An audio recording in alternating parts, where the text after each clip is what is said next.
हाँ जी, तो MCQ number 101 का शगुन चढ़ा है कभी? तो बेसिकली 101 शगुन क्वेश्चन आपका बहुत बेहतरीन आओ जरा देखें। तो बेसिकली क्वेश्चन किस बारे में है?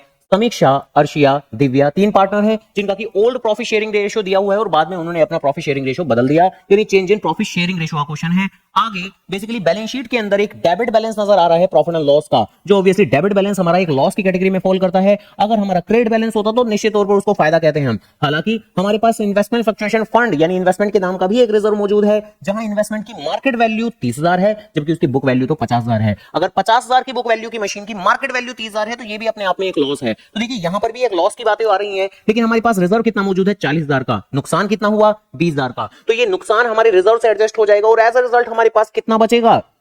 रिजर्व। तो बेसिकली सिर्फ 20,000 रुपए। तो देखिए क्या करना है इस क्वेश्चन के अंदर, क्योंकि क्वेश्चन ने कहा है कि पार्टनर ने डिसाइड किया है not to show revised value in a balance sheet. तो बेसिकली वो रिवाइज्ड वैल्यू नहीं दिखाना चाहते, तो ऐसे में तो आपको ओल्ड माइनस न्यू करके ही चीजों का कंक्लूजन निकालना पड़ेगा। तो ओल्ड प्रॉफिट शेयरिंग रेशियो है 5:3:2 और न्यू प्रॉफिट शेयरिंग रेशियो 2:5:3। तो अकॉर्डिंगली सबसे पहले यही बेसिक सी कैलकुलेशन आपको करनी पड़ेगी। आओ जरा करें।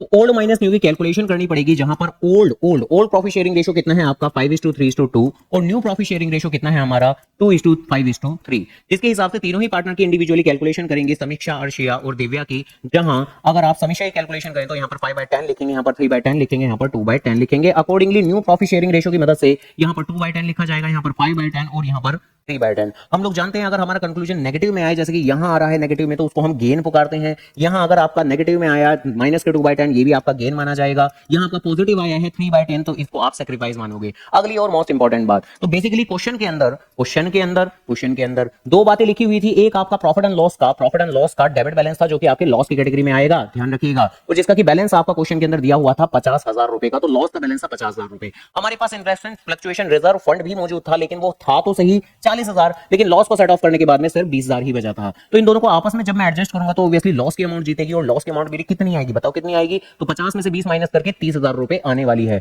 और आप लोगों को पता होना चाहिए चेंज इन पीएसआर के अंदर लॉस के केस में हम सैक्रिफाइसिंग टू गेनिंग करते हैं, गेनिंग टू सैक्रिफाइसिंग नहीं। यानी सैक्रिफाइसिंग वाले पार्टनर को डेबिट करते हैं, तो जो समीक्षा है वो बेसिकली कितना भाई 3/10 से सैक्रिफाइस कर रही है, तो इसी को हम डेबिट करेंगे, तो 30,000 का 3/10 जो कि होगा 9,000 रुपए। तो कौन से ऑप्शन में हमें नजर आ रहा है समीक्षा 9,000 रुपए से डेबिट होती हुई? सिर्फ पहले ऑप्शन में। तो यहीं से अपना आंसर कंक्लूड कर लेंगे, ए पार्ट। ऐसी और शगुन क्वेश्चन करने के लिए अभी 101 तक पहुंचे हैं, 251 और बाद में 501 एक दिन आएगा, वहां भी जरूर पहुंचेंगे।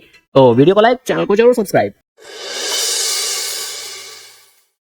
तो करना करो ना भाई, क्यों नहीं कर रहे? आप कहाँ थे ज्ञानी बाबा?